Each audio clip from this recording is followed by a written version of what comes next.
Hello and welcome to the Last Word on Spurs. We are your multi-award winning Tottenham Hotspur podcast and we are back as we are ready, seatbelt strapped in, as Spurs are set to resume the Premier League season away at Stamford Bridge against Chelsea. What can go wrong? If you're for the first time, you can find us on iTunes. We're on Spotify. We're across all major audio platforms. We're, of course, on X. We're on Instagram. We're on Facebook. And we're on Blue Sky too. I know what you're thinking. Star-studded panel. How have we pulled this together? I honestly don't know. This time of the season, we've got coming up our way. But look, we've done our best to dig out some of the Avengers and bring them together for a very special show. Like I say, thanks so much for joining us. We're joined by the wonderful musician Jah Wobble. He's blessed and returning to our screens. I'm sure with Jah, there's always, as you know, fireworks off in the background. Expect a lot more of what's to come as Spurs announce their financial results. All be revealed. I'm also joined by Marlon at the Spurs Kings. Miles, lovely to see you. God, doesn't it look well after a couple of weeks away? That's what a couple of weeks away does to you as a Spurs fan. Also on the show, the brilliant Billie T, of course, part of the change for Spurs. We'll give us a bit of an update ahead of course, a massive week in store with Southampton to come. Obviously, that big protest coming your way. We'll be getting details on that. And our main man, of course, George Achillea, back on the screen. Lovely to see George on here. Always trying to keep us sane whilst the host loses his head. Not for the first time this season, probably not for the last time, given what we've got to come our way. Thank you so much for joining us. Let's open and let's just give you a quick, preview what's to come on this last one of Spurs. Look, of course, we've got a massive game against Chelsea in the Premier League. I know for many, they've been dreading us coming back into action, but in between that as well, Spurs have released their financial results for the year ending June 30th of 2024. We'll get into those, but I will just say at the very top of this show, in terms of the detail for those results, we have got the superb Kieran Maguire joining us next week. So what I will say is we're not going to dive too deep into the numbers tonight. I'm sure the guys will be relieved to hear that. I'm sure they won't want to be diving too deep into the numbers, but we'll get a feel of what everybody's take is away from the fact Daniel Levy as a swipe at our loyal fans as we sit 14th in the Premier League with just the Europa to come. Of course, as well, there's been suggestion this last week or so that Cristian Romero has been contacted by Diego Simeone ahead of a potential summer move to Atletico Madrid. There's Real Madrid interest as well. There's been suggestions that Daniel Levy is not going to demand anywhere near the 100 million being reported. Around the 60 million pound mark is also what's being suggested. We'll bring you that news with regards to that. There is reports out there that Fabio Paraitic is closing in on a move to AC Milan. That would, of course, see him cut ties with Tottenham altogether. No more of the Don at Tottenham. And we'll be bringing you all the other latest news over the course of the last 24, 48 hours as Ange Postecoglou has admitted he may have made a couple of mistakes during this last 16, 17 months. Yep. Ange Postecoglou may have made a couple of mistakes. We'll come on to that and more. Let's start by the confirmation of those financial results for the year ending June 30th, 2024. And we're providing this graphic here, which has been delivered by the wonderful Kieran Maguire. Like I said, you'll hear from Kieran next week on the show. So just to confirm in kind of a statement-led format of the fact that Tottenham have confirmed their revenue, total revenue, and other income decreased to 528.2 million, recording a figure of 549.6 million in 2023. Spurs' revenue fell due to 9 fewer home games than the previous year and also because of not competing in European competition. Tottenham's match receipts came to 105.8 million in 2024 when they had recorded 117.6 million 12 months earlier. The UEFA prize money stood at 1.3 million due to their failure to qualify for Europe at the end of the 22-23 season. And in comparison to that, Spurs' total from the 2023 season was 56.2 million after reaching the Champions League round of 16. Tottenham confirmed the prize money in that period is a final accounting payment relating to the previous season's competition. TV and media revenues increased. However, as they jumped from 148.1 million in 2023 to 165.9 million in 2024. Spurs also saw an increase in their commercial revenues from 227.7 million to 255.2 million. I'm going to skip, if I can, to the financial statement that Daniel Levy released on Monday, where he said, as we announce our financial results for the year of June 30th, 2024, We currently find ourselves 14th position in the Premier League, navigating what has been a highly challenging season on the pitch. He explained, we are, however, in the quarterfinals of the UEFA Europa League. Winning this competition would see welcome silverware and mean qualification for the Champions League. We must do everything we can to support the team in these final key stages. Since opening our new stadium in April 2019, we've invested over 700 million net in player acquisitions. Recruitment remains a key focus, and we must ensure that we make smart purchases within our financial means. I often read calls for us to spend more money, given that we are ranked as the 9th richest club in the world. However, a closer examination of these financial figures reveals that such spending must be sustainable in the long term and within our operating revenues. Our capacity is to generate recurring revenues, determining our spending power. We cannot spend what we do not have, and we will not compromise the financial stability of this club. Indeed, our off-pitch revenues have significantly supplemented the lower football revenues this year, testament to our diversified income strategy. I want to thank everyone who supports us through good times and bad. We are resilient and passionate about our club. We shall aim to finish this season as strongly as we can and continue to build for success on the pitch. So that was Daniel Levy's statement there on the back of Spurs releasing their financial results for the year ending June 30th, 2024. Bill, I don't know why, I feel apt to come to you to give us your thoughts on Daniel Levy's statement there and the overall findings of the financial results for this year ending. Do you know what, man? Like, we were obviously, with the big break between Tottenham, change with Tottenham, we were looking for ways to promote the protest, get it back in everyone's memory. And suddenly Daniel Levy did us for it yesterday, like out of the blue, by dropping this statement, man. I'm not really too interested in the numbers. I don't think there's any real surprises there. You can kind of figure them out from the amount of games you played and all this. But the statement that came with it, I think, is an absolute disgrace. I think it's disgraceful from the chairman, like to talk to fans like that, and kind of like, I think there are a couple of things wrong with it. Firstly, it's a lot of gaslighting going on in there. It's like a toxic boyfriend, messaging their girlfriend saying, this isn't, blaming us for some of the things too. And that bit where he talks about, a lot of people ask me to spend more money because we're the 9th richest club in the world. That's an absolutely disgraceful thing for a chairman to come out with. And I just think it shows the contempt that he shows for the fans, and he just doesn't really care at all. There's no admission of culpability from Daniel Levy there at all. There's no sort of acceptance that they've got it wrong over the last couple of seasons. There's nothing in there. There's no apology by way of the fans at the 14th. It's just a lot of gaslighting. And thankfully, I think the reaction to it online has been really one of anger and one of disappointment. And I think, a lot of the fans, it's another point of frustration with the chairman and the way this football club is being owned. I think fans are now starting to stand up and think, we don't want to be treated like this anymore. And those that do, hopefully will join us on Sunday. Yeah, Bill, like I said, we'll get more details of that protest very, very soon. John, if I can come over to you, and we'll get John when he gets a chance to rotate his camera so we can see his beautiful face in Ultra HD for us. There you go. Don't tell me you don't want to see Jah Wobble in Ultra HD. We all do these days, I tell you, especially what's going on at this football club. John, I appreciate, look, you've had your say only recently in regards to Spurs and their current situation under Daniel Levy. I know Paul O'Keefe suggests this on X as well, that the game-changing stadium has seen a wage decrease year upon year since opening and a sale of the best player in the club's history. It's at a point now, really, Jar, they don't even try and hide it. I mean, any real takeaways with regards to that financial statement you want to bring to air? Yeah, the subtext for me was, fuck off. Everything's going to stay the same, basically. It's a business. That's a quid in the square, Jar. We've started already. We started early. Sorry, I'm sorry. But that's what it comes to. I have to. That's how I kind of read it. And the success, the club being successful on the pitch doesn't matter to them as much as them making money. And that's the bad side. I'm pro-capitalist sometimes. I think people should be entrepreneurial and all that, but you have to think where it's about exploitation. And for me, the club, the supporters have been unfairly exploited, and not been given much back in return.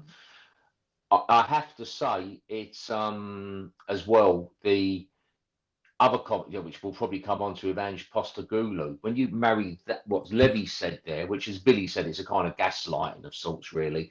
As much as anything under the surface, fuck off, it's just going to stay the same. Nothing's going to change. Right.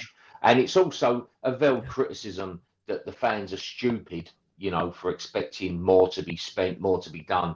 Like heavens, like maybe some good recruitment might be good. But when you marry it with what I believe Ange Postecoglou was saying, that mistakes were made at the start of the season, that they didn't realise it was going to be such a draining campaign, there'd be such demands put on the squad. And you think to yourself, every fan I know felt the squad was underweighted going into the season. So, it makes you just think, God, you're either stupid or you're disingenuous or something. This is, and for him to say that, you think, mate, didn't it cross your mind? But he did say, I've got to say, John, at the start of the season, he did say, "I want us to compete for the Premier League." I know. Again, I'm maybe paraphrasing there, but that was partly what he said. But just to let you come back on this point, John, very quickly, that statement you just feel was back from Daniel Levy, very tone deaf, wasn't it, to the fans that have been very loyal? Oh, not the just comms, this season. the comms. You'd think it'd be, just kind of be a bit nicer at least, and just, oh, I know, listen, before you release the figures, say, look, before we release these figures, at the same time, I'm going to address the fans. Here I am. I'm going to come on one of the No chance he'll come on last here. word on Spurs show. No chance on here. Imagine if he did that. I'm going to come on. I'm a fan, and I'm going to come and be on. And of course, that's never going to happen. Ratcliffe did it at Man United, to be fair. So yeah, but yeah, you're never going to get Levy. No chance. Yeah, No. never going to happen. I'm very. Go on, John. Go on, finish off. Well, and when I've got to say as well, it's like clockwork this time of year. We're linked with all the top players in Europe because it's season ticket renewal time. Yep. And some you see some punters, getting into discussing it, and you think this is not worthy of being discussed. We are not going to sign any marquee signings. We won't. The biggest thing we could sign mate, is to get Paratici and for Levy to at least hand over most of the football side to him. But unfortunately, that's not going to happen probably. Tottenham are starting to look like a busted flush. You come to Tottenham for the money. So you come to Tottenham for the money.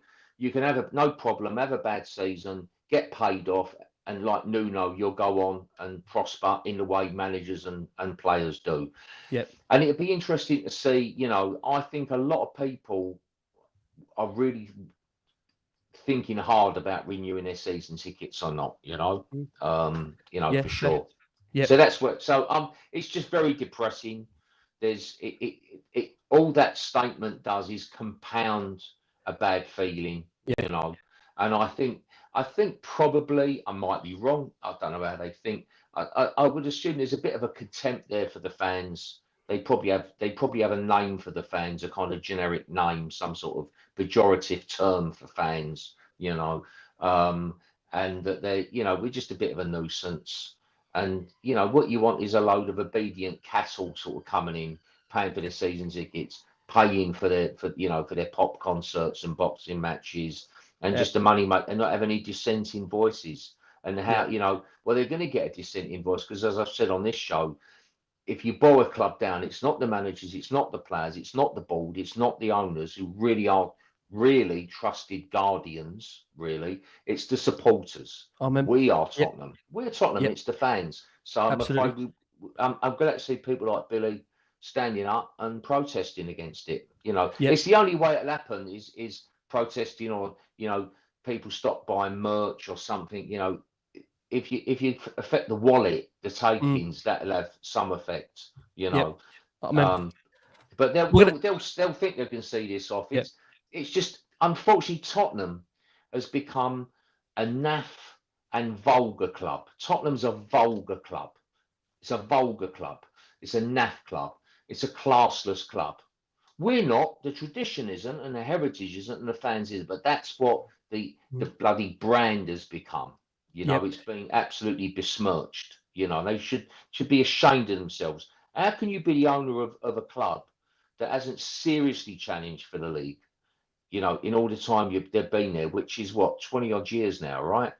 You know, I mean, in any other walk of life, this CEO, you know, if they didn't achieve this, the given, which is to win things. I'm not saying he's not a good, you know, a good businessman, but then again, if you gave, when you think you're stuck with a football club, your punters are more loyal than heroin addicts, because heroin addicts will go to the dealer over the road if the gear's better and cheaper. You know, with us, we're stuck with Tottenham. We can't go to Chelsea or Arsenal because we're Tottenham fans. Yeah. So we're stuck with it. And of course, they really needed us in the early years of their ownership. They needed all the season ticket people to come and renew. That's fine. Now they've gone into phase 2 or 3. Of course, we're not really needed anymore, you know, because they can, you know, they can get tourists in, day trippers who will buy loads of merch, you know. So that's kind of where we're at. Miles, let me come over to you. I know it's a fast-moving show. We've got a lot to cover here. Miles, I mean, look, as I suggested to John there, it felt like the tone of the actual message itself was quite tone-deaf, to be honest with you. But I think the biggest problem is all, and I've actually seen Bill actually say this online as well, the problem is now that Daniel Levy hasn't really got anybody to be accountable to. The reality is that it's almost like free reign, really. I mean, he can say and do what he wants, and it's no one's going to really hold him to account when it comes to obviously taking the highest salary as the chairman. That, again, you know, is that right? I don't think it is, given what we're having to go through as fans right now, and we see our position in terms of not just the Premier League, but overall in the footballing landscape. I mean, what was your takeaway for you, Miles, in terms of that financial statement? I looked at it and went, well, it's typical because you knew we were going to lose some sort of revenue for not being in Europe, but next year's financial figures will be completely different because we've had Europa League. So you're going to see a fluctuation of up and down anyway. So how I looked at it was like, okay, so that's how much we made without being in Europe. Okay, you financially got the club sound, but you knew that this year that you were going to have extra games. You knew that you were going to have a Europa League campaign. You didn't know how far we were going to go. So you have to take a risk in the summer and go and purchase what you need for Ange Postecoglou to compete. But instead, you've done the opposite, and we are where we are. So is it a case now of, are we ever going to be able to compete, or are we always going to be left behind?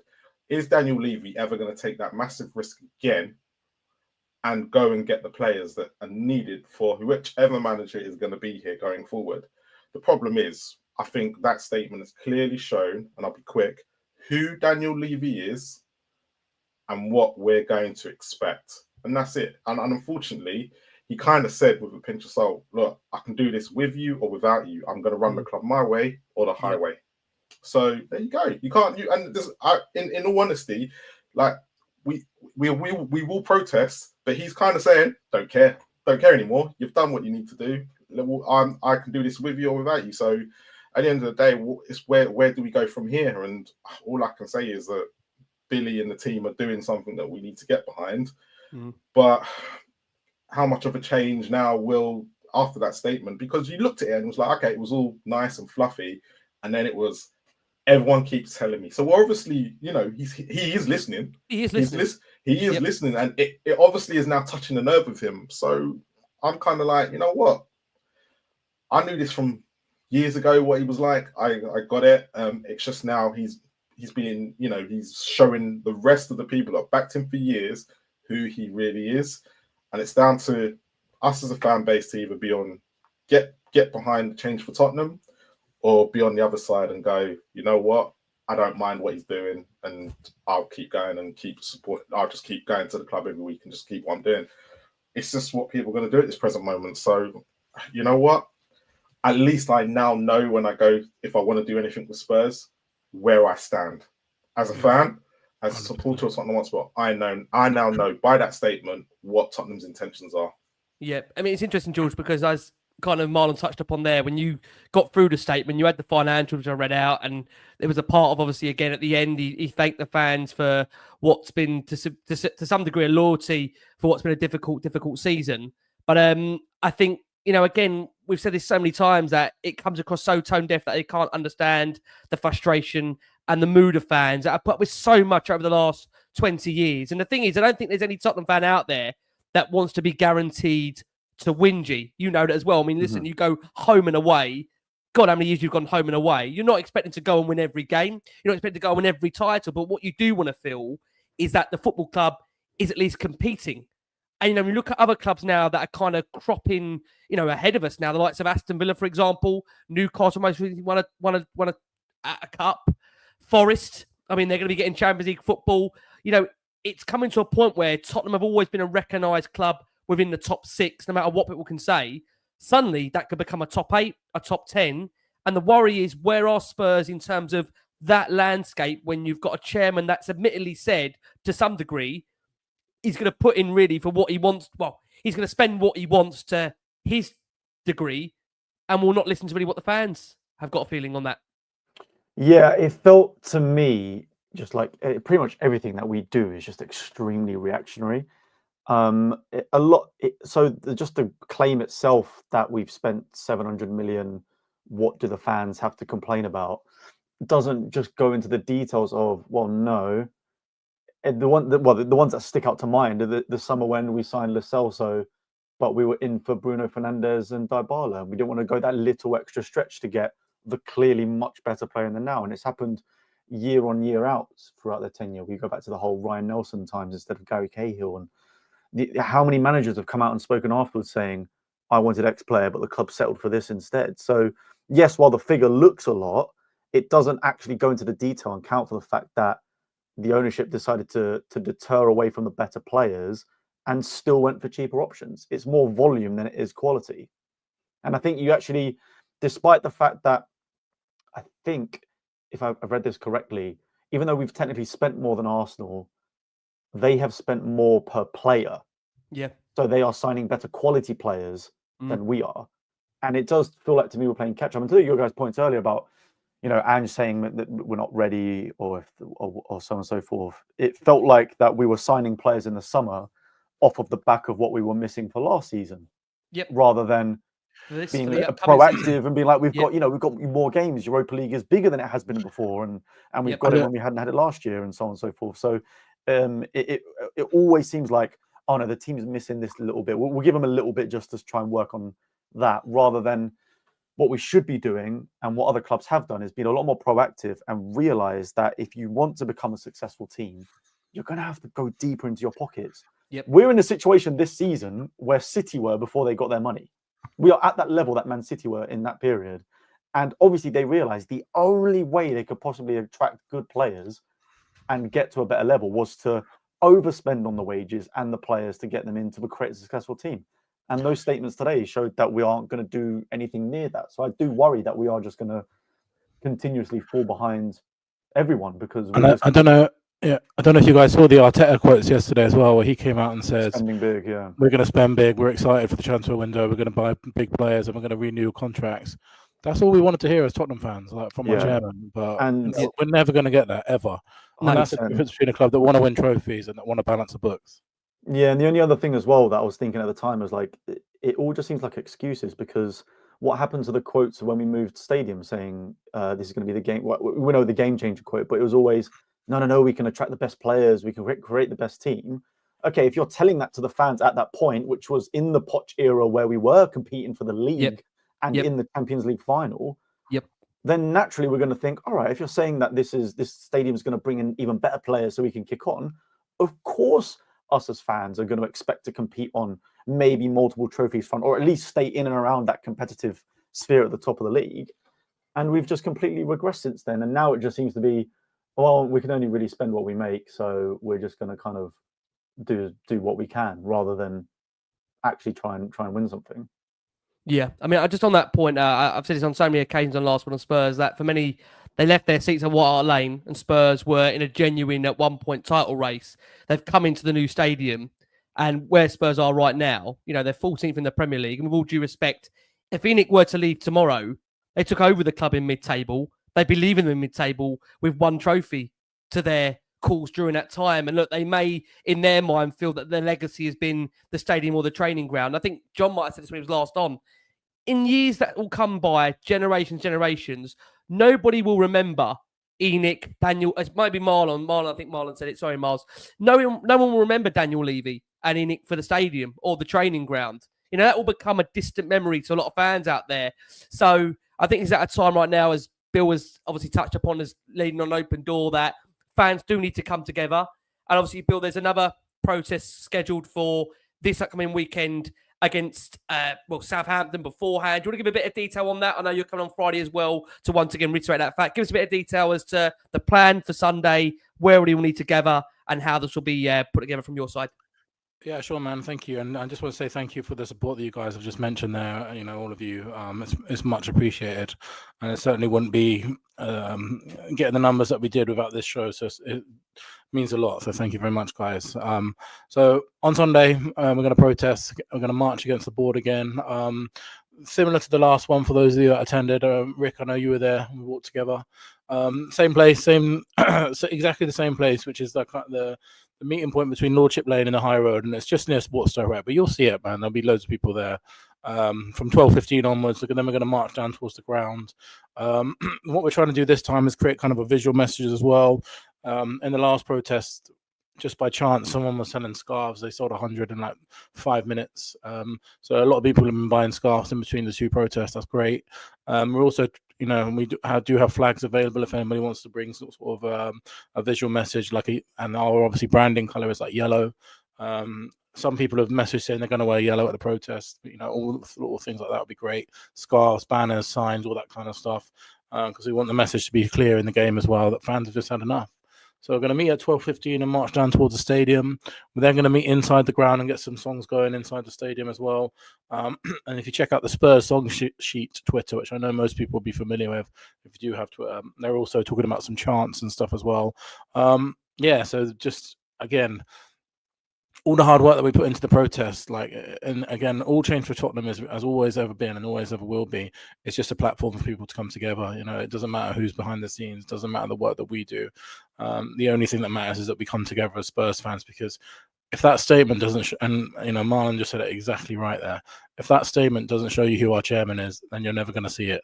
This is not a man that cares about this football club, the fans of this football club, the success of this football club. This is a man who quite clearly, and in plain sight, only really cares about the finances. Bill, thank you so much. We're going to squeeze in our first break of the show for our listeners and audio. We've already got over 4,000 of you that are watching the show live. As always, thanks so much for all your incredible support for the show. I'm joined by an Avengers lineup here. I hope you won't mind me saying. Musician Jah Wobble is back on the screen. I'm joined by George Achillea. I'm joined by Miles over at the Spurs Kings. And we're joined by Billie T, of course, Change for Spurs representative. I'm going to sound Change for Spurs, Change for Tottenham.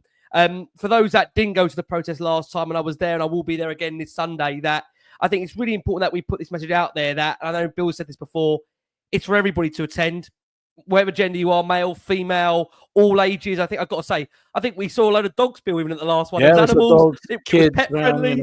Family. There will not be any sort of, there won't be any sort of anger or violence or anything like that. It's a clear message of the people want change, and that's all it is.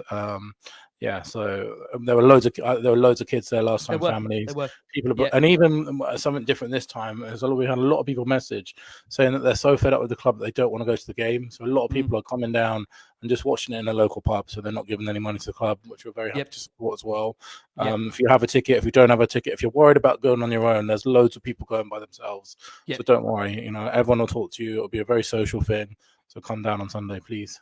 Amen. Bill, thank you so much. We also, of course, will be previewing Chelsea during this show. We're going to turn our attention to the latest in the soap opera that is Spurs and where we are with regards to Ange Postecoglou. And there's been obviously a lot of speculation over the last 24, 48 hours. Let's bring you up to date where we are with regards to Ange and co and all the links with regards to Spurs. So, according to Fabio Romero, friend of the show, he has suggested that Postecoglou's hopes to keep his Tottenham job are now strictly linked to Spurs' performances in Europe. We also understand, according to Fabrizio, that Andone Iraola is one of the managers that Tottenham really do appreciate. There have been no direct talks so far, but Iraola's close circle have already been informed of Tottenham Hotspur's appreciation. Iraola has a release clause in his contract at Bournemouth. It's worth in the region of 10 to 11 million, and Spurs are already aware of this. Bournemouth don't want to lose their manager, so that clause could be massively important in whether Spurs look to trigger it or do look to negotiate with Bournemouth for his departure. Tottenham are also monitoring the situation of Marco Silva, whom people in the industry expect to take on a new challenge at the end of the season. However, other clubs will also have an interest in the Fulham manager, and that's despite reports earlier in the week that Silva has open talks with Fulham over a new contract. There are also reports emanating out in Italy that sources have suggested that Tottenham do appreciate Simone Inzaghi. However, he is fully focused on the Inter project. He doesn't look like a realistic target for now.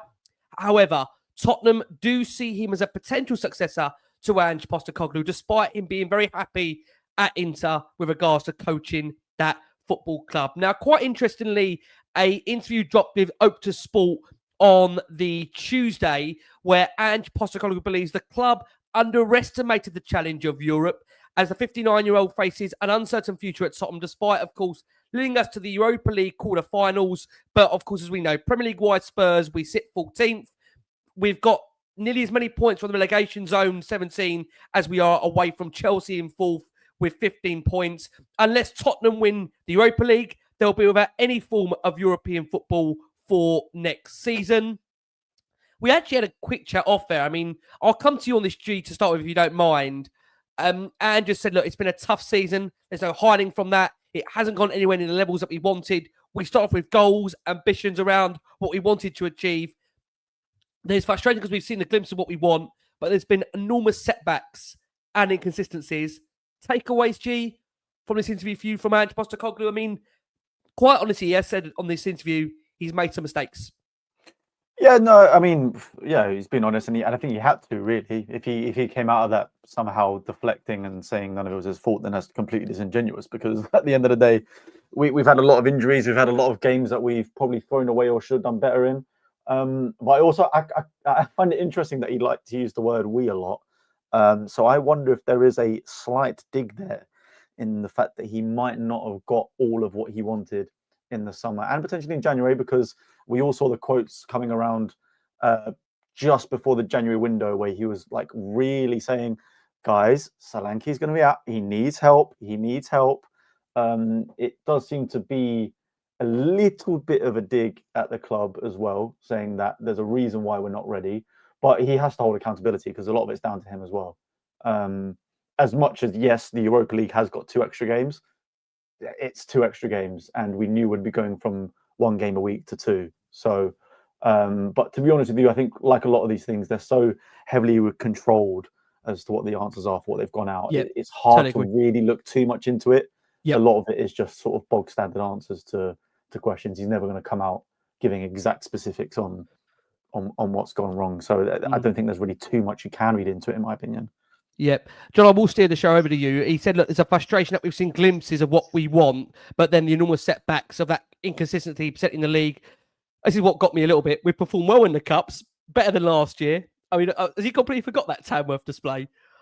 Jesus Christ. But in the league, we've been nowhere near it. There's obvious reasons for that. But even within the context, it's just been a really disappointing season. I want to ask you about that, John, if I can. The fact that, you know, he says they underestimated the challenges of Europe. And using that "we" phrase there is that suggestion, as Joel just mentioned, that maybe he didn't get all what he wanted. But anyone really could have told you going into the start of the season, we all knew really that Tottenham were underprepared, undercooked to really be able to fight on all 4 fronts. But I have to say, even himself, he suggested at the start of the season he would want to be winning the league with Tottenham. That was Ange's words. Well, an analogy for this was what's happens at Tottenham most seasons, not just this season. It's a bit like me and you, Ricky, and George, Marlon, Billy. We decide we're going to go up Mount Everest, and you leave it to me, right? Trust me, we'll be all right. And, you know, I suppose we'll need a couple of oxygen tanks. I'm not sure, really. I think you need oxygen, don't you? I'm not sure. And I think you have to have some warm clothes. I'm not a complete idiot, so, you know. And you say, are you sure we've got? And I go, we'll be all right, you know, and we'll all die, you know. God forbid. It's just a metaphor. And, you know, it's not Ange. I'm not angry at Ange. It's just Tottenham. It's not a serious club. It's a joke club. It's just not serious. So no one there can sort of get a loud hailer out and go, we are understaffed on the playing side. Plus there is a lack of quality. There's a lack of physicality. We could have actually done with, who was the geezer everyone thought was a bum, the fullback? There's so many. I'm trying to remember. Which one? Emerson. What was the one the Brazilian guy went off to AC Milan. Emerson. Emerson, yeah. which everyone hated because he wasn't, good, but he was strong. He was strong. He was the nearest thing we had to Sissoko. He was physically strong. Holberg, I always get his name wrong, and everyone takes the piss. I know, everyone laughed. I don't know about silent J's. I'm not Scandinavian. Anyway, Holberg, strong player. So we're lacking physicality. We've got a look of a lightweight championship side about us. So it's just Tottenham's not a serious club. Even before Rennick's reign, you listen to Jason Cundy, who hates Tottenham. And I kind of wondered why he seems to. I thought, God, he was there a couple of years. You think he'd have a little bit of affection, but then you hear what it was like when he trained here. You hear what Tottenham was like for the players when they trained, the medical side of things over the years. He had a bad back and was given a weight regime to do weights with a bad back, and all that. And even in the 90s, we weren't that far back at the scale, to know that you might want to do some stretching and some other sort of remedial work. This is going on what he said on the radio, so it's just not a serious club, and it's just, and you think the fans are serious. The fans have serious intent and expectation that Tottenham will win things and hopefully be entertaining on the way. That's a given. But you would expect a certain level of professionalism there, that you don't seem to have. You look at Manchester United.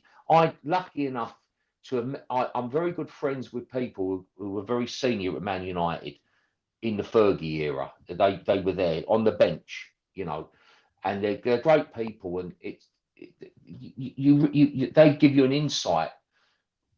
We meet up every Thursday, all down the cafe, all the old boys up north, and they give you an insight into a winning mentality. I've told you on it. I met that day. I think it was David Barnard, the Chelsea exec, who started out at Fulham. He was at Wimbledon with the crazy gang years, and then he was at Chelsea when Greybeard, was there before Abramovich. Yep. And so when we met at a charity thing, everyone's like, "Oh my God, Jah Wobble sitting next to this is going to be Tottenham and stuff." But he was a lovely guy, a good guy, and it was really fascinating talking to him about Mourinho and the success Chelsea had, and you realised it was this absolutely not mucking around. No, it was serious. It was a serious football. It was a serious club wants to win. It was a serious club. You just think you mate are a serious geezer, and you just made absolutely sure. And he just went in the attention to detail. He was telling me Mourinho had back then. With the first spell there was just incredible. It was just really serious. There was just absolutely no place to hide. You had to be completely serious.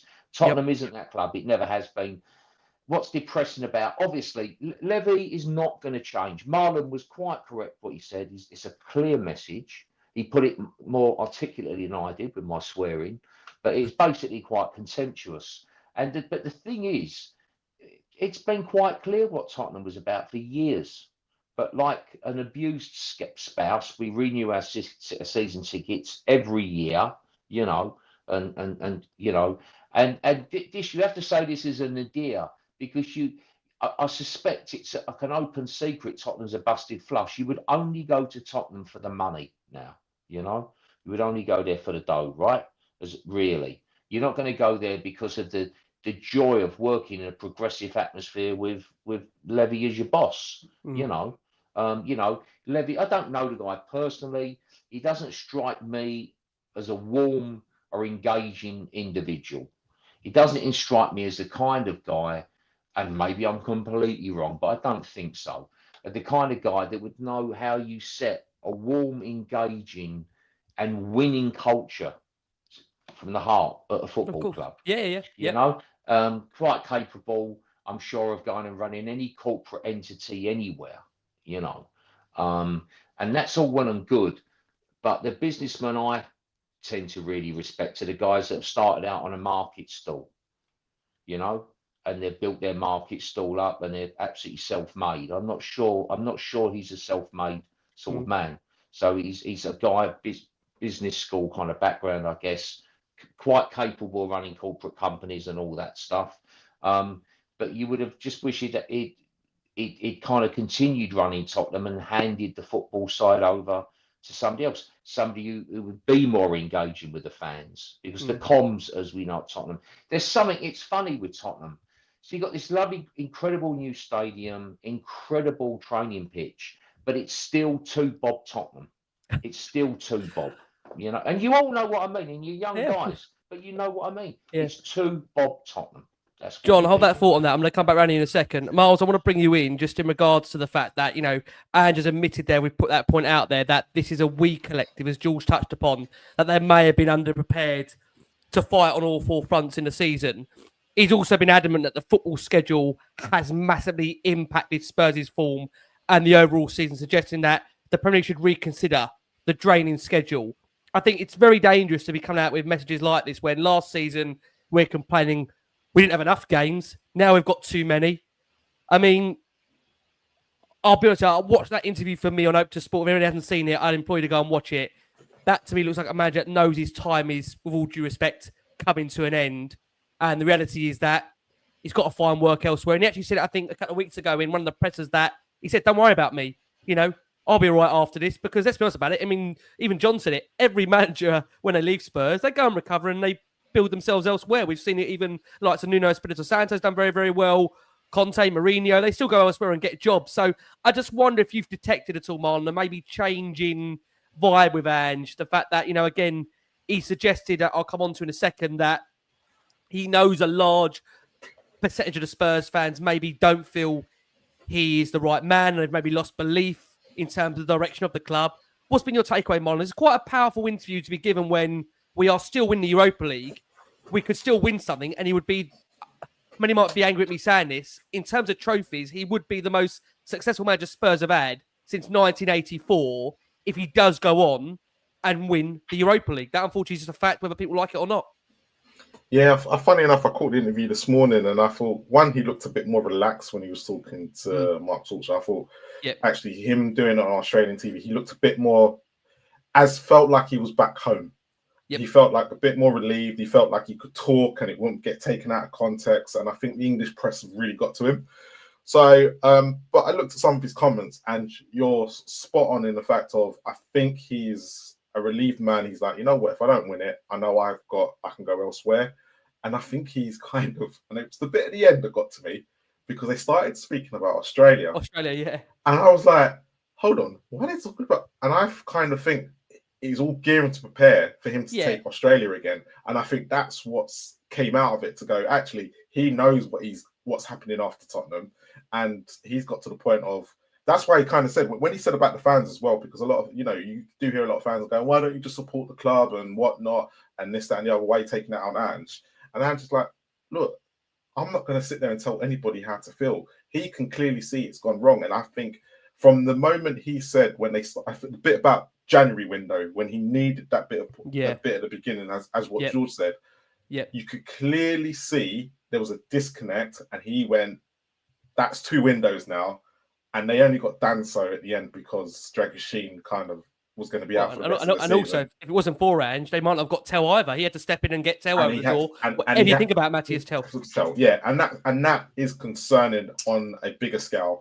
And I know we're going to talk about it later, but like this club and recruitment, oh, mate, I'm dreading this summer. I don't know about you lot, but I can clearly see I think just going back to Levy's statement, going back to Ange's comments. I thought John collapsed there when he said that. Yeah, but going back to Ange's comments. I'm dreading this recruitment summer. John, I thought collapsed.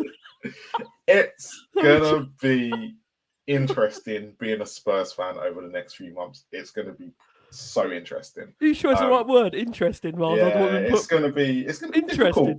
It's going to be difficult. And why is it not difficult? But the problem we've got is that I think when we got moved into the stadium, you didn't have the likes of Aston Villa and Newcastle doing what they're doing, and you didn't have Brighton were in the ascendancy that they're in. And what these clubs are now starting to do, they're starting to pick up pace, and we're not even becoming the best of the rest now. And that's and that's the worrying thing. Where do we sit in this whole monopoly thing, and are we going to be classed as a top 6 side anymore? And I think that's what's this. And it all goes back to that statement of, if you don't take the risks in the Premier League as a football business, because this is what everyone says. Everyone always says he's good at the business, but actually it comes to the football side of the business that we are a football club. It's completely different to any other. Because if it's you look at it, when the money was needed to find the stadium and the training ground, the investment part to make the club worth more, that money was found. But Yep. all of a sudden now we have to spend within our means. It kind of just doesn't make sense. You're willing to take the risk on those things because you knew long term. But if you don't put the money inside the team and you don't make, because he needs, you looked at that today. You looked at the financials and you went, we've dropped because we're not in Europe. So you need Europe. You actually need Europe if you want to make more money. So and sometimes you just have to take that risk in buying certain players to get you over the line, and you have to look what everyone else is doing around you, because sometimes that plays a massive part. And look, at the end of the day, you've got the club in a great financial position. Ange needed recruitments to make his style work. It's all got to marry up, and it's all got to meet in the middle. And at this present moment, you got Ange over here, you've got the fans down here, you've got the chairman and the board over here, and it's just like, no, this is not how a football club should really work. And I love the stadium, but it's kind of like, what is it for if we're not going to do anything in it? Kind of scenario. Yeah, the problem is though, I've said before, that stadium, it's a lovely stadium. The problem is we just haven't won enough there in terms of big, meaningful games for some out there, not for all, to maybe feel like it really, really, truly is home. I mean, Bill, I will come over to you. Excuse me, my cough. You were one of the biggest Ange supporters out there, and you publicly made your kind of plea to put your flag in the ground and stand behind him. I mean, intrigued to know what you think when he actually comes out and says that. I've always said I hate telling people how I should feel, as Marlon touched upon, but there's no doubt there's a large proportion of Tottenham fans that have lost belief in what we're doing. There's an admittance there, Bill, that he must feel that as the manager, he no longer has that relationship, or certainly that support that he did have with the fans. I think I go back, and you'll know this as well from being home and away. I think the last time really fans sang his name passionately, tell me if I'm wrong here, G, and maybe Joe as well, probably with Southampton away. I think, that's the last time I can visibly maybe feel when we were beating Southampton away, fans sang his name. And before that, you had the clash with the fans at Bournemouth away, which wasn't great. I mean, what do you make of those comments, Bill, coming out now where Spurs have still got the Europa League to play for? And it was quite an honest interview where he said, look, he's not going to tell us how to feel, but he also wants to hopefully bring everybody together for this final part of the season, and does believe there's real genuine growth in the squad, which I think is great for the next man coming in. They might be able to feel that, because what's interesting, if you feel the same, Bill, I think the Tottenham job in the summer, whilst I say what nutter would take this job, the thing is as well, the only way you're going to go is up. Can it get any worse than what we are right now? So maybe you're onto a bit of a winner here. I mean, what was your takeaway in terms of those comments from Ange? I felt sad quite listening to it, to be honest, because I'm a big fan of Ange, like the personality and the philosophy, everything that he stands for is my beliefs in football as well. I do believe that it should be all about attacking, and I'm really sad that it's not worked out. But I am definitely at the point now where I think we can accept that it's not worked out. And I think again, it's just another manager that's been failed by the board. That's not to say Ange has not made mistakes, because he's made some glaring errors particularly in the last few months, and without a doubt. But it's just sad that another manager is, we're here again 2 years later. And did anyone really think different going to happen? And my next question is, did anyone really think we're not going to be sat here in 2 years' time, 18 months' time, doing exactly the same again? You're giving it that long? Oh my goodness. Yeah. I have no faith in any kind of manager, especially the managers that we're linked with, by the way. I have no faith in any of those managers that have the ability to turn this club into where the fans want it to be, under the constraints that our chairman, is going to put on them. And, he basically just come out yesterday and said, we're not spending any money that we don't have, even though we have loads of money, but we're not spending money in my way. So, yeah, it's sad. One thing I will say, at least he is coming at him saying he's making mistakes, which is more than what Daniel Levy did in his statement. I appreciate the honesty about that. I think he's got a lot of integrity and a lot of honesty, and I think he's a really decent man. And I'm really sad that it's not going to work out. But, there's a small 1% part of me that thinks, maybe we can do something crazy and win the Europa League. And if that happens, I'll back him all the way. Yeah. Although I'm not going to lie to you guys, and don't say it's a bad way, it absolutely terrifies me the thought of Ange Postecoglou managers in the Champions League. But God, let's get there first and then worry about that discussion. I mean, if we win the Europa, next season's a write-off. But who cares? I'll take it, man. I'll take it. We can celebrate winning the Europa and our relegation at the same time. Why not? I do want to come on quickly, Fabio Paratici. I'm going to come to John back round in a second. So just to give everybody an update of where we are with Fabio Paratici, there were reports last week that were suggesting that Tottenham were hopefully going to be bringing him back to the club. There was talk of Daniel Levy making a last-ditch rich offer to bring him back to Tottenham. Unfortunately, it looks like those offer. Talks are going to be in vain. He now looks set to join AC Milan, with suggestions that the final agreement could be reached within the next couple of days. He's a man that, again, for Paratici, whatever you think about him, despite having this ban from worldwide football, which is going to come to an end in June, he's very well respected in the industry in terms of what he does, contacts. You know, he can bring some sensational players to football clubs. Again, his contacts don't just go with players, it goes with managers, coaches as well. But it looks like Spurs are going to miss out on what many would feel would be a key reappointment in Paratici. Before I come over to John, just George, coming over to you, how big of a loss would that possibly be if Tottenham don't bring Paratici back to the football club, where, for those that aren't aware, he had quite a big hand in a lot of the Tottenham players we see right now that many would argue are some of the shining lights, you'd say, in our squad? Yeah, for sure, man. I really liked his recruitment. Look, obviously, a lot of his knowledge was from the Serie A, but to be fair, pretty much all of the players from that league that you brought over have been big hits for us. You had the odd drop when it came to someone like Brian Hill, for example, which is understandable. Not every signing is going to be a hit, but it's not even just about his signings. It was about his demeanor as well. You could really tell that he was just properly invested in the football and the football club, and that sort of came across with one of his signings, to the way he acted on the bench during the games, how he just was around the stadium. Even in his interviews, I thought as well, actually, he just comes across as a football man and just has the connects in the game. Whereas, Johan Lange, I think, in fairness to him, he's good at bringing in top young talent. I just don't know if he's got the breadth of knowledge to be able to do more than that across the scene. So I think it will be a big miss not having him. And I think, but let's be real, it's AC Milan in the Serie A. That's his bread and butter. I think he's going to smash it over there. Yeah, we'll have to see how that does work out. I want to ask John, if I can. John, there's been fresh reports with regards to Cristian Romero, who is, to some degree, whether people like this or not, it does appear being tapped up by, if it is believed to be true, these reports, by Atletico Madrid manager Diego Simeone. Apparently, he's already held talks with Romero with regards to potentially going there in the summer. I mean, these talks with Romero and the nature of the fact that he's angling maybe for a move, these are getting louder and louder over the course of the last weeks. It almost does feel like the foundation is being maybe laid for a summer move. He apparently is now a top priority for the Atletico boss. And the fact of the matter is that it will probably be down to the fee to discuss really how they'll move him on in the summer. I mean, John, Romero, thoughts on a possible departure for him? Well, he's obviously a very good player, World Cup winner. We know he's been patchy with us. We know he makes miraculous recoveries to go and play for Argentina when he's been out with us. I think Argentina's been his priority. I think he's quite a steely character, and him and Simeone would make some team, in Atletico. I suspect he just doesn't take Tottenham seriously. That's the problem, Tottenham are not a club you take seriously under any circumstances. It's just a kind of big, flatulent, vulgar cash cow that can be a handy stepping stone for you, for some players, But it's not a serious club. And he obviously wants to win things and achieve things in Europe with a serious club. So I can't blame him for leaving Tottenham, and going to, especially it will suit him down to the ground. I couldn't think of a better team for him to go to. So yeah, he's gone. We all know that he's gone. The only surprise was it was to Atletico. We thought he was going to go to Real Madrid. Yeah.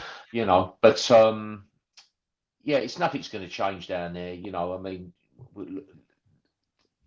Paratici would have been good. I think we don't know exactly what goes on, but we could all have good reason to suspect he was a major player in obviously getting all the Italians in. And I think he was probably trying to advise Levy. I mean, I don't know how true it is. Said that he wanted Enrique as the manager, not Ange. And that kind of makes sense. I read a thing yesterday that he rates Inzaghi and Terzic, the guy that I had an idea Terzic would get the job a few weeks ago, It's quite worrying, though, Joe. I mean, I don't know if you agree, Joe. It's quite worrying the fact that if those were the targets and the fact that we're maybe sticking with Ange, Is that part of the reason why Paratici doesn't want to come back? I don't know. Yeah, I think there could well be, and yet again, you'd think from his point of view, it'd be very interesting to hear if you're able to get his honest views on Daniel Levy and Tottenham. It probably would. He wouldn't be surprised if they're in accord with what I'm saying. That well, it's not really everyone knows Tottenham isn't really a serious club. That was his brief, wasn't it? Really, was to help make Tottenham. It's like you've now got this big stadium, you've now got this big training ground, you're now set, you're on the threshold of being a major world power in football.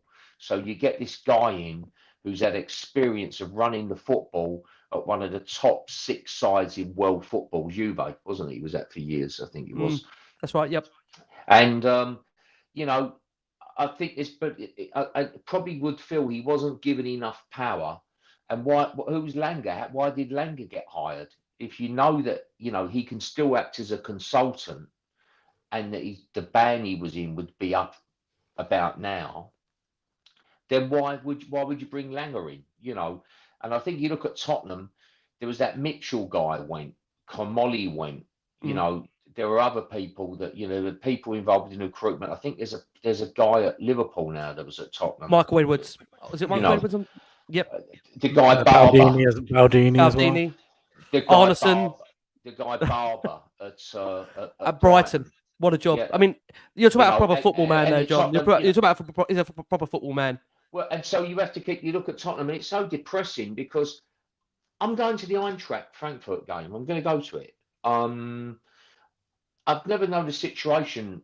I can't think of any other club would be in the quarterfinals of a top European competition, but we kind of know we're going to get beat. We kind of know we got a manager who just isn't up to it, you know. And I'm sure there's Ange supporters out there, but it's a fair judgment, reasonable judgment to come to that one would feel Ange Postecoglou wasn't up to the strains and stresses of managing in the English Premier League, and I don't think he's up for managing in Europe. You know, if we could easily have not got to this point. You know, I don't believe he had great success at Celtic in the European competition. Not in Europe-wise, no. You know, not Europe-wise. A disclaimer: I would love to be completely wrong, but every time I'm answering now, it's just like Levy. It's Levy. It's Levy. You know, that's the consistent thing here. You know, all the people that seem to have a good view on what a good footballer was and how to run things have consistently left Tottenham before being able to truly make their mark. Yep, that's what it looks like. You know, that many people shouldn't be leaving a top situation like Tottenham.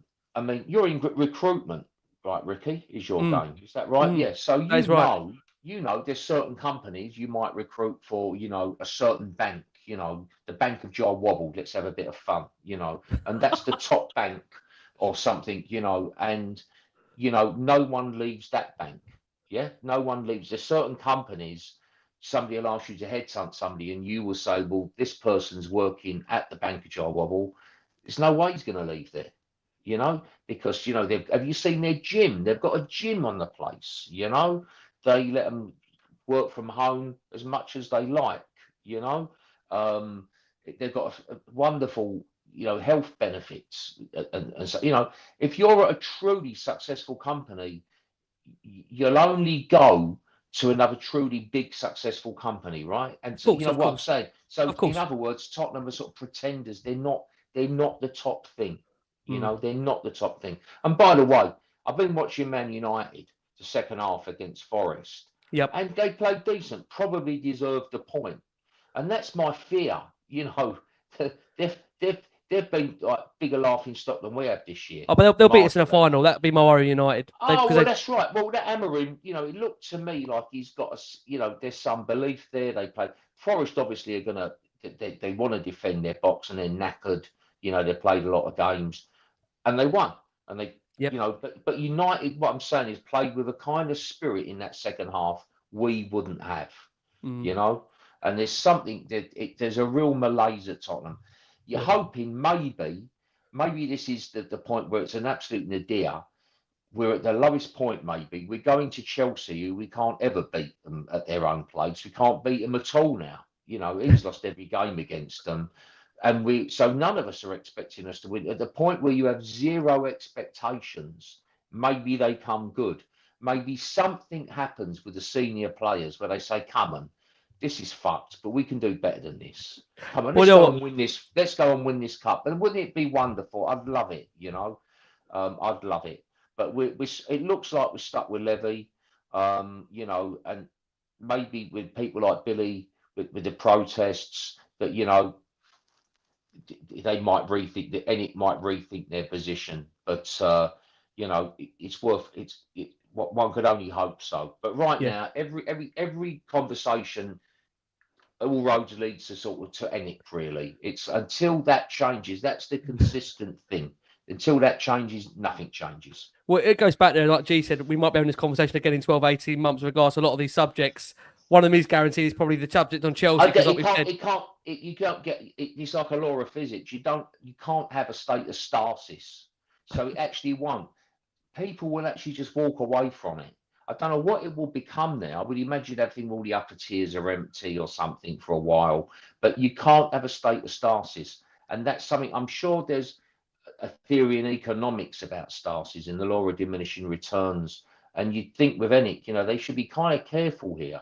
Because I would have thought the football club is still a major thing to them, not just for prestige sort of matters, you know. But you can't allow a state of stasis, you know. And at some point, you have to get someone in who know, and you don't just do it on a kind of ad hoc kind of advisor basis, like David Pleat was there for years, kind of, you know, whispering in his ear, I guess, you know. You've just got to do it properly, where you get a proper structure with proper people who run the club properly and get some pride in Tottenham. You know, at the moment, there's absolutely no pride in it. But you can't, a state of stasis like this won't continue. People just won't. If you stand still for long, you fall backwards. And we know what that means in football. But I think, like I said, Joe, on this point, we've been going, you know, we do feel like we've been standing still for quite a long time now. What we're finding is other clubs around us are overtaking us. Like, I'm going to bring us on to Chelsea. Joe, I'm going to come with you to close on Chelsea if I can. Let's bring the boys in on Chelsea. We're going to hear from the Stamford Bridge for our listeners and audience. Going to give us a preview of Chelsea to come with regards to how they feel about their football club. Can I say something? Chelsea fans are unhappy. They're fourth in the Premier League right now. They're going to probably go on and win the Europa League. And don't want to scare you. Not Europa League, Europa Conference League, just to be very, very clear. I'm going to downgrade them to Europa Conference League. But as we know for Spurs, we have to go back to Premier League action. And to be fair, look, we've got it all to do if we are to now secure, can't remember even saying this, a top half finish in the league table come the end of May. Postecoglou side, they're 14th and 10 points away from Bournemouth in 10th. They have 9 games remaining to try and overhaul the Cherries, but of course his mixed form and campaign does mean it's going to be quite the challenge. Spurs are back in action Thursday against Chelsea before they host Southampton 3 days later. As Jar told us so eloquently, Ange Postecoglou is yet to take a single point off Chelsea during his time at the football club. We've lost all 3 of those games, and you have to go back 7 years ago for Spurs' last win at Stamford Bridge. And inevitably, I think it's only 1 win in the last 31, 32 years. So normally when you see Stamford Bridge as a fixture away, you normally see it as an auto loss. Miles, is it an auto loss? Because like I say, Chelsea fans aren't too happy right now in regards to their own form. And yeah, it's pretty, from their end, they're pretty frustrated as fans at the moment. Yeah, but they're not sitting 14th. Bloody know that. Look, it's the one fixture I don't look forward to. It's the one fixture where it don't matter who's in charge. Only this one. That and Anfield. The 2 fixtures I go, oh, here we go. But can they get a result? Yeah, if the boys turn up, they can do something. But they haven't turned up all season. They haven't, and that's the biggest issue. Like, you go back to the Frankfurt game when we went, come on, these are 2 important games, and I don't think they turned up for either. They just got the result at home in the second one. So do I expect anything different from here? I'll be there supporting them, but I'm not going to sit there and go, if they went and lost 5-0, right? I'm just throwing this out there. I'm not going to be as angry because this is Chelsea. This has nothing to do with Ange. This is just the club and a fan's mentality that it's just the ground we go to that we just don't generally do well at. So for me, it's going to be when he plays Southampton on Sunday. is going to be more important to me, and how he does in that one, because he's just done that interview. As we said, we'll go back to that interview, how he's made mistakes. Let's see if he's learned anything from them. Let's see if he's now going to go for the rest of the season and go, I need to play this way. I've got Chelsea coming up. Look, Cole Palmer's back in training. They know exactly what they need to do. These Chelsea boys, when it comes to Chelsea, there'll be people at that training ground going, it's Tottenham, turn up for this. It doesn't matter what you do for the rest of the season. You could finish 5th, 6th, 7th, 4th, 3rd. Just beat Tottenham, get it done. The fans will be on your side. And that's exactly that's the mentality Chelsea have. Well, unfortunately, our mentality is, oh my God, it's Chelsea. And that's the mentality we have created, because I think we've only won once in 27 years, something like that. 27, 30 years. So you can kind of see where that mentality comes from. And it's just like every time we get close to doing it at the Bridge, we all seem to mess it up. And we just don't have Dele Alli anymore. That's me. When we had Dele, I was like, he used to love scoring past Chelsea. We don't even have that figure anymore. The last 3 results we played against Chelsea have been absolutely awful under Ange. Every single one of them. And I can't see it changing this on Thursday either. Yeah, well, on that point about London derbies, coming over to you, Bill, if I can. No team has earned fewer Premier League points in London derbies than Tottenham this season. And you know what? I think when you're looking at the fact there, we are on the verge of maybe suffering more London derby defeats in a league campaign than ever before going into this particular one. It's one of those games where I don't mean it's in a bad way of Ange. The problem, I think, again, which has been really hard, I think what's been really hard to win a lot of supporters around is that in those London derbies, he hasn't really done well against Arsenal. I think he's taken a point against Arsenal throughout his whole time at Spurs so far. Chelsea has been a really wretched, result in general in terms of the 3 that we played him against. I mean, can you see a way, Bill, in which we try and spark into life, which sounds crazy, really, with 9 Premier League games remaining, this campaign? Or do you feel there'll be more pain to come at Stamford Bridge on Thursday, Bill? Oh, there's going to be a lot more pain to come, I think, brother. We're going to get spanked. I just have no faith whatsoever. I think, do you know what? I think it'll be like that Fulham game. I just think that we're so all in on the Europa League that I don't think, by the club's own admission, we don't really care about the Premier League anymore. And that's a sad state of affairs to be in, to be honest, because I think these derbies mean everything to the fans but nothing to the club. You know what I mean? Like, this is like, if you're a fan going to Tottenham home and away, these are the games that you sort of, the ones that you look for on the fixture list. They're the ones that you care about the most. They're the ones that hurt the most. They're the ones that feel good the most when you win. Like, beating Chelsea would be such a massive lift for our football club. I just can't see it though, bro. Like, it's just going to be, I know what's going to happen. We're not going to turn up. You'll be able to, I guarantee you, after 3 minutes of watching that game on Thursday, you'll know we've not turned up here again. And I think it'll just be a routine win. I think it'll be very similar pattern to the Fulham game, to be honest. There'll just be nothing much in it and we'll lose pretty routinely. And that's just quite sad, because these are the match. I hate Chelsea just as much as I hate Arsenal. I really, really do. And I just know that it's going to be 4 losses in a row, and that's just unacceptable on any level. But do you think, Bill, just to stick you for 1 second, is that a Premier League thing, or do you think this is just where we are now in regards to Postecoglou trying to motivate the players? Because we've got this double tie headed to come against Frankfurt in the Europa League.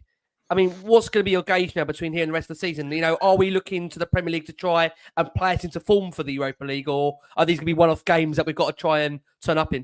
Do you know what? I think a couple of different things. Firstly, in terms of Ange and motivating the players, the big turning point for me was that Alkmaar first leg, because that was the biggest game.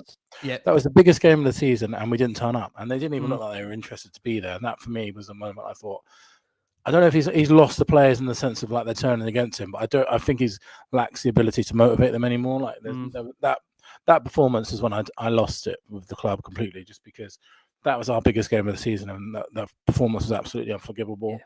And I think this season has shown, like, as much as we all want a trophy, and I'll do anything to win that Europa League, the Premier League is the bread and butter of like this club, and like and the experience as a fan, like experiential as a fan, like losing every week is so downheartening and it's so depressing, and the vibe that it sets for the like you can't do well in the trophies unless you've got that league form as well. I don't think like the losing breeds losing, and I think this season has shown that we all want to go and win a Europa League and say I'll win a Europa League and finish 17th, but the reality of that is really miserable for fans, I think. Yeah, it's interesting, Bill, you say that, because coming over to UG on this point, I've said it on previous seasons that I'd happily win a trophy. And I've said it myself. I've said it myself yeah, many times. it's funny, isn't it, Bill? You say this point, you say, I'll win a trophy and I'll stomach whatever the league form is. But the thing is, as you said there, Bill, and maybe it's also a case of doing the podcast as well. But when you're coming and you're going to the games, I can't compare it as well, going home and away.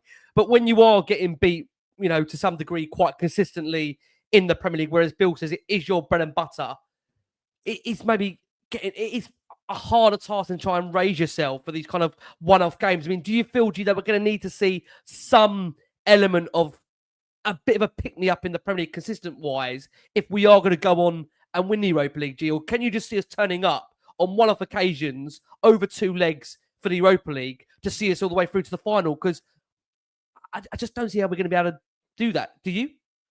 I think you definitely need like some sort of momentum in the league to make sure. Yeah. I think it's also more from like the support point of view, right? So say we've gone in these next 2 games this week in Chelsea and Southampton, and if for some reason we've lost both, that's already set a very toxic atmosphere going into those Europa League games. So then that's already setting us off on the back foot. So you 100% need to have some sort of momentum going into them.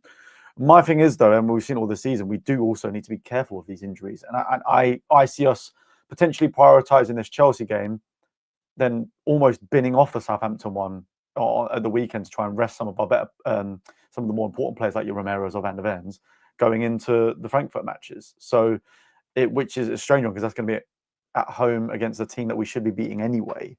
But if it doesn't end up going that way, then it, again, like you said before, it's going to create a toxic atmosphere and it's just going to set us off at the back foot. So you definitely need to have some sort of momentum going into those games. But from what we've seen so far this season, there is no way we can be expected to all of a sudden just now we're going to win every Premier League game so that we can win every Europa League game. It's just not going to happen. Yep. But look, equally, we have also lost Premier League games, but then won we've lost the Premier League games following a Europa League win. So it's definitely not impossible. And we have won trophies in the past whilst being low in the league and not doing well in the league. So it's definitely not impossible. You can do it. Yep. I just think the problem is the league form has just been so disastrous for us. We need that pick me up, as the guys were saying before, when it comes to Chelsea. And look, us as fans as well. As much as I agree with you, Bill, and you guys, like I've said the same. Like right now, I just do not care about the Premier League position. I'm all in on the Europa League.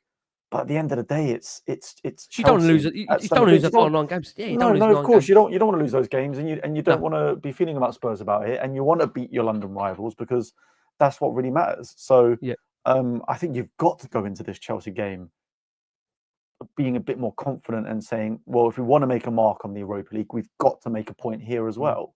Yep. And I think, to be honest, I think Southampton's just a totally different situation. But yeah, I think Chelsea, we've got to go into it this week with the mentality that if we can do well here, which I personally don't think we will, but that's the mentality they've got to go in with. That's got to feed into the Europa League game next week. Yeah, gee, thank you so much. John, come over to you. I hate about breaking records on here, but this is one stat that I have to ask you about. We know Ange's lost his 3 meetings with Chelsea. He could become the first ever Tottenham manager to lose each of his first 4 league games against Chelsea in charge of the club. Not another record that we're going to break. You give us any hope, John, up at Stamford Bridge? I would think not. We've gone full circle with it because somebody said earlier, we were mid-table when they took over. Took us over. Yep. And I used to be home and away. I still go to all the home games. I go to quite a few of the away games. And I've seen us get tonked terribly, as we all have at Stamford Bridge over the years, back in the noughties. And then, lo and behold, with the Redknapp team, we started to, because Harry had a bit of fire, that game where Aaron Lennon scored, we beat them, and, under we Yole. started to give them... Back under Yole, that was amazing, under Yole. Yeah, under Yole, that was that Lennon game. We started to give them games.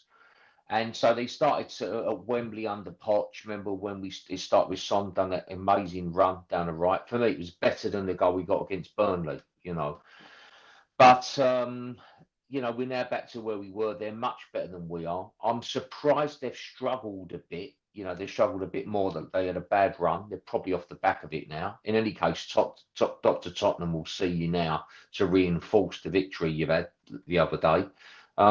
So I doubt we'll get a result. Stranger things have happened.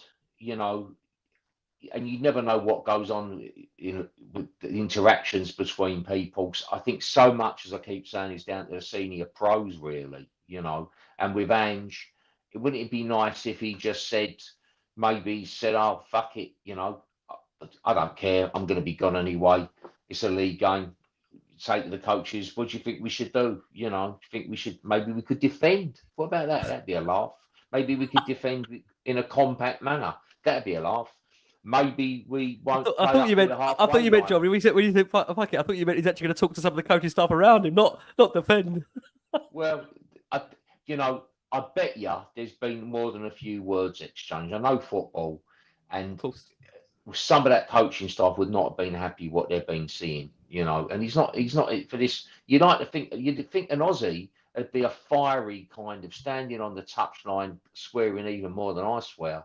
But that guy, he just no chance, absolutely no chance. I disagree on that one. Completely deadbeat. And if you have to get some momentum up, surely. You can't just go out there. Oh, this is a dead rubber. We won't worry, and then we'll same against Southampton, and then we'll come out against Eintracht and do the business. They've got these players back. You're going to have to show something, surely the senior pros there. But then again, you look at the most senior of your pros, really, which is apart from Sonny, who's not really a leader in that way, but Romero, because he's been there and done it with a World Cup, and he's probably just marking time, and he just can't wait. Obviously, just can't wait to get away, and that tells you something that it's not a happy ship, So, roll of the dice. If I can get hold of it, I haven't got a ticket. I'm trying to get hold of a ticket for Thursday night. If I can, I'll go. Let's also put it out to the audience. Put it out to the audience as well. Jar is looking. No, he's not. No, he hasn't lost his mind. By the way, before I put this out there, he wants to go away to Stamford. He wants to go and see Spurs away at Stamford Bridge. So if you know a ticket floating around in the Spurs community, please reach out to Jar. I think you can get hold of him on X. I'm on Twitter. Yeah, he's on Jah Twitter. Wobble on Twitter. Yeah, that'd be great. I'll even pay you for it. I'll even pay you for the ticket. No, I didn't drug him beforehand to get him to say that. By the way, no, that's nice of you to say, Ricky. I'll get pleasure. One. But, no worries. We can go there and just not sweat it, and potentially leave 20 minutes before the end when the fifth goal goes in. And Marlon said 5-0. That could happen. Or was it George? So we're George. Definitely Marlon. we're not expecting very much, and it's like Billy said, that Alkmaar away, that was just incredible. Like, they just looked absolutely unmotivated. What bothers me, sometimes like my boy was at academy teams, you see academy teams thrown together, where you get kids from different age groups, and they'll just throw a team together because they just, in their mad wisdom, want to look at a couple of players. They want to look at the goalkeeper or something. They'll throw a team together that's never played together, and they're all over the place, of course. We look like that every week. Every week, it's just incredible. Like that. There's so many snippets. I was at the Fulham game, and we actually sort of were a bit more solid than we've been away to Everton.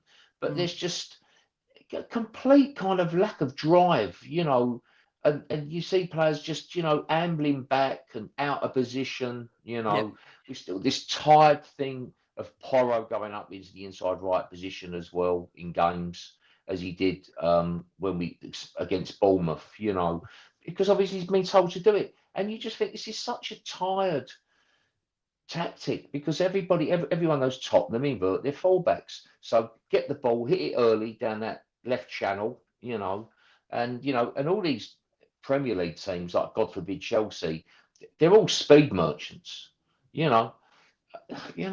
It's asking for trouble. So no, I can't wait for the guy to be gone. I'd love him to leave with the Europa, but I'm not holding my breath on it at all. And I'm not hopeful. I think Chelsea will. We won't. All these London teams, everyone around Chelsea, the training ground, will be getting into the players. Maybe players who just joined the last year or two.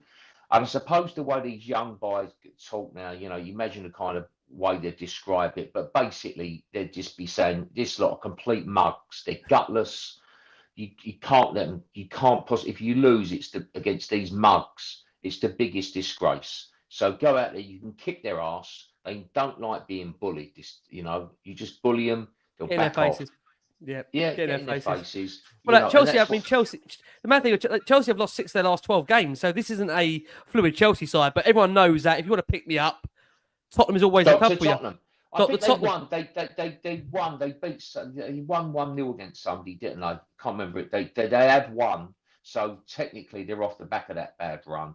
But Dr. Tottenham will re-inoculise them. We'll be there so they can stamp all over us.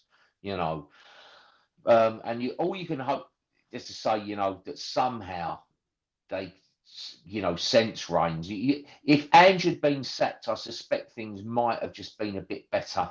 But maybe that's rubbish talk, because look what happened last year when Conte went, and 2 seasons ago, and his number 2 took over, which I thought was daft, and it just went from bad to bloody worse, But I'm just like, it's nice when the one performance of the season we played sensibly was away to Brentford.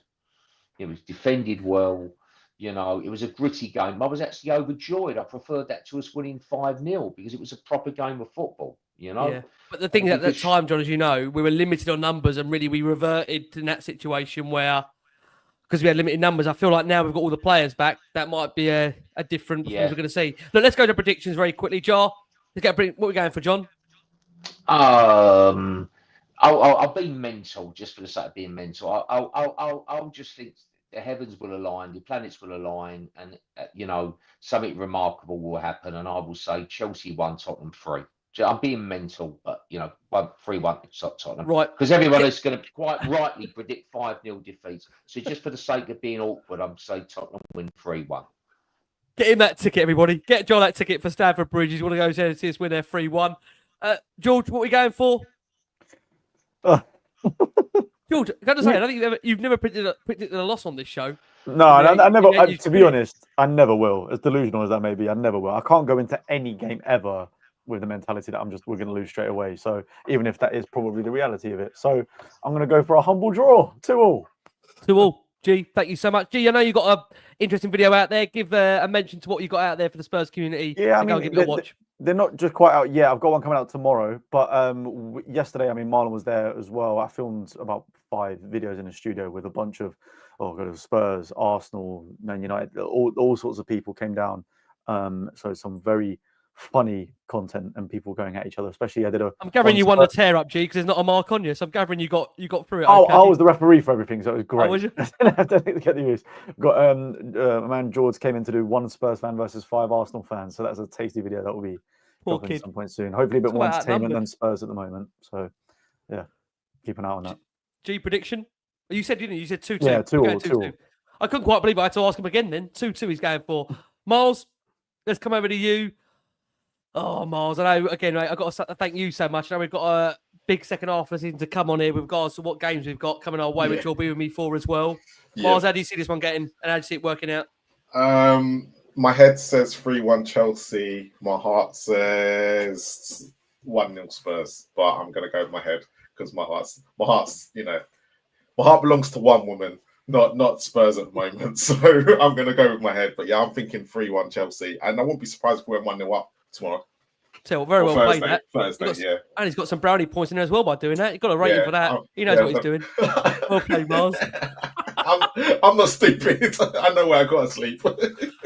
He knows he's got the rest of the season still to play on here. Miles, we'll see you very, very soon. They did also a great video that out on Spurs Kings TV where they asked everybody their thoughts on Ange Postecoglou. Were you going to come on that, Bill, as well? Great video that was from Spurs Kings on there. Great getting the different views on there and just how feelings have changed. I think you did it back in Miles. I think it was around October time. After Ipswich. Yeah, we did it after Ipswich, and then I thought, here we go, another international break, and we do it again, and just like, I couldn't believe it. But it's amazing how people have turned now. Some people who are sticking with him and sticking with him for a reason. But it was interesting. It was very, very interesting. So, but it is a good watch, a very good watch. I'm going to close on Bill. Can I just say, John, I know you're back on tour, but we've got you on, I think, on a Friday in the next couple of weeks, which would be great. I know we're trying to work it around the calendar. So we're going to see John back on here at some point very, very soon in the next couple of weeks. But I know, John, you're on tour, right? Your tour is all out there. Lichfield on Friday. And I've got a new record. I've got a thing with. I'm doing a record with Ken Booth, so that's coming out. Yeah, Reggae Legends. But I've done a record based on the North London line. That's up on Bandcamp. I did one, the bus routes to South London last year. It's just a real private little thing I do, and people seem to like it, so that's up on Bandcamp. But looking forward to seeing you, and maybe we'll be deliriously happy with a huge win against Chelsea and against Southampton next time I'm on, Ricky. But it's more likely that I'll get a phone call to go and help the peace talks in Ukraine and Russia. You know, much more likely if you would take odds on it than that. Sorry, mate. Depressing, isn't it? It's so depressing. I'd love to see you in those discussions. Too. Not a bad word of language. That would be fun in those discussions. I think you get them right in order. Jar, thank you so much. We're going to see you soon. Bill, very quickly, just close us very quickly on details for the protest on Sunday. We're going to be coming back on it later in the week. But for those that, need to get that information early, where can they find all the details for Change for Spurs and the plans for Sunday to close on that? Yeah, man, check out the Change for Tottenham Twitter, which is at Change for Spurs. All the information's on there. There's posters and all that jazz, videos, and all the information that you need. 12:15 on Sunday. Look, we need big numbers, man. There's, all this work that we've done together, and I don't mean us personally. I mean you guys joining it in. It will be for nothing unless we continue to put pressure on this board, because I think the statement has shown while they might not care, they can't ignore the noise forever. So let's keep doing it, man. And thank you for everyone for the support. Oh, man. Bill, thank you so much. I've got to say a massive thanks to this wonderful panel. We normally only do 4-man, 4-women panels, however you want to call it. So we've got to say, change up a little bit tonight. It's a big, big show we've got coming your way, and obviously a big, big week in store for Tottenham. There's also calls, John, once you've sorted out the talks in that part of the world, the Americans need you as well. So it's a busy time for Jar out there. We'll have to put him back down, bring him back up again. Never a dull moment. There's calls for more swearing. So wasn't that enough tonight? We'll bring Jar on. I'm sure there'll be more bad language. We've got the rest of the season to have with John. Oh, fuck off. I don't swear that much. Sorry, mate. It's from past the watershed anyway, ain't we? Oh, Sorry. dear. It doesn't matter if there's a watershed or not. Sorry, Ricky. It doesn't matter if there's a watershed or not. It doesn't stop you normally. I want to say a massive thank you to... I've been very well behaved tonight. It must be going through these various you are very well behaved. The moderates are disappointed. I'm going through the stages of grief, anger. Maybe I've done all my anger now. I'm just accepting Tottenham as shit and always will be, and that's fine, Brilliant. There goes the last of the viewers that we had in the States. They've all gone now. John, I want to say a massive thank you. We'll see you soon. We'll let him get down. G, thank you so much. Wonderful George Achillea, Marlon at the Spurs Kings. Make sure you're checking them out. Wonderful Billie T. Bill, thank you so much. Make sure, as I said again, we emphasise that point. Sunday, Change for Spurs. Get down there early. Really important. Again, we show those numbers and really put them out in force again. I think, as Bill said at the top of the show, if that financial statement showed you anything, it should endorse the fact that there really needs to be a change at this football club. Look, from us all here, we will see you after the glorious, glorious trip to Stamford Bridge. From me, from G, from Bill, from Jar, from Marlon. We've been the last one on Spurs. Please keep safe, keep well. And as always, come on, you Spurs.